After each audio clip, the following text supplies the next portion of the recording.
Hey everyone, Jordan here from Cinelinx.com. I'm back with an all-new tech review for you creative people out there. Today I'm going to be taking a look at Wacom's newest addition to their Intuos Pro line. This is actually an updated version of their older, small version from the Intuos Pro line that launched a few years ago. This one came out over the summer. Wacom was super kind enough to send one my way so that I could test it out and determine whether or not it's actually worth it for you guys. So let's go ahead and open this bad boy up and let's talk about it.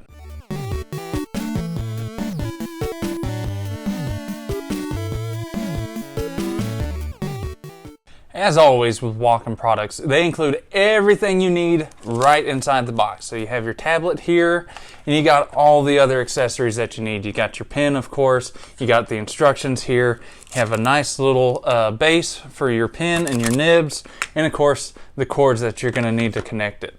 So right off the bat, the differences between this upgraded Intuos Pro version and the old one are almost instantly apparent.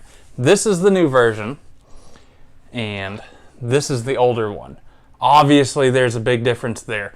This drawing area is exactly the same, so don't worry about the actual size of this being smaller. The drawing and surface area that you get to use is exactly the same size. What they've trimmed down on is everything else, so it's a much sleeker, very lightweight version of this. And that's super important because one of the main things that their selling point with this is trying to give you an ultra portable tablet that you can take anywhere.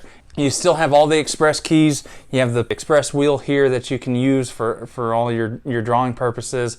It's just, it brings all the stuff that you got from the previous version here, but it condenses it in a much sleeker, smaller package that's way easier to keep up with and take care of. I know it's kind of silly, but one of my favorite things that they have included in this updated version is the new pen holder. Wacom's always good about including a pen holder. This is the old one. This is the one that came with the old version, and people that have been using Wacom for a while are probably very familiar with this one.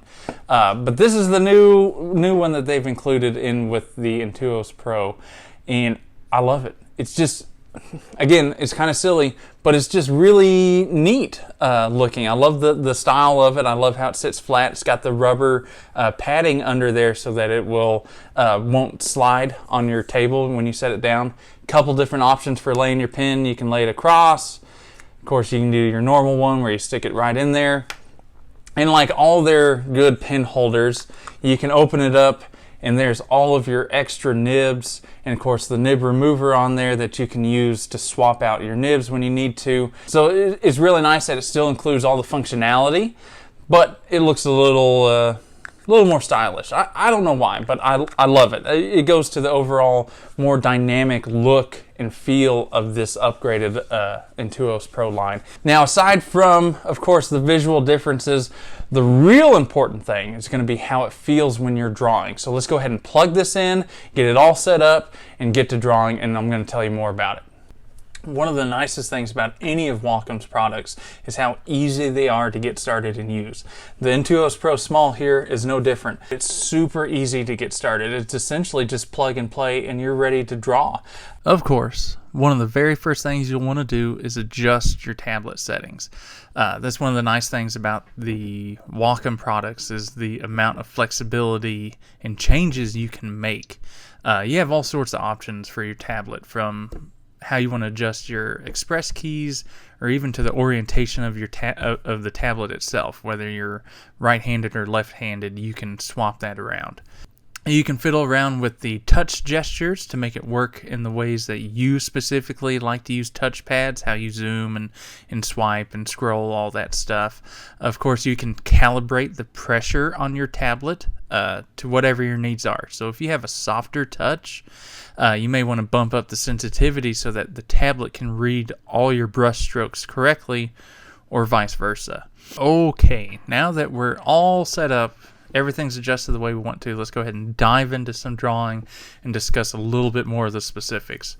Wacom's newest tablet here gives you a drawing pad size roughly 6 by 4 inches, so it's a little on the smaller side, which of course this is the smaller model. It fits pretty nicely here on my desktop. It's more compact size means it sits really comfortably in front of me, and I don't have to move everything on my desktop around. I don't really have to move my keyboard or mouse that far out of the way. I can still reach my keyboard just fine, and if I wanted to use those shortcuts instead of or on top of the express keys. It's just really nice how well it sits here without taking up too much room and being in the way. Right off the bat, I got to remark on the feel of the tablet. It's really nice. The Intuos Pro line offers up a rougher surface area that makes it feel like you're drawing on paper. And I normally draw on paper. That's typically my standard. So the fact that it feels super nice for me probably means it's going to feel great for others that are used to paper as well to get started on. One of the other nice features that really gives this updated model a leg up over the previous version is that this one has the wireless built directly into it. It uses the Bluetooth connection to connect to your computer.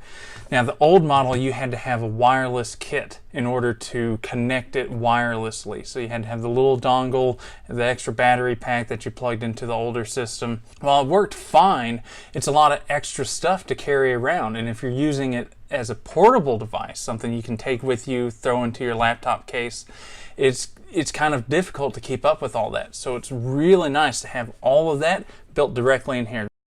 Overall, really loving Wacom's new Intuos Pro Small model.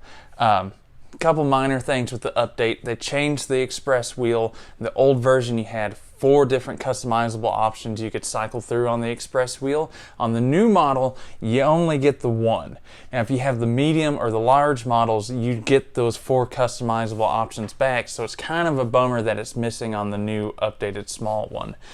Also, I love the overall sleeker profile here, but part of me misses that big extra surface area where I could lay my big old hand on there and get and not worry about affecting the overall drawing area.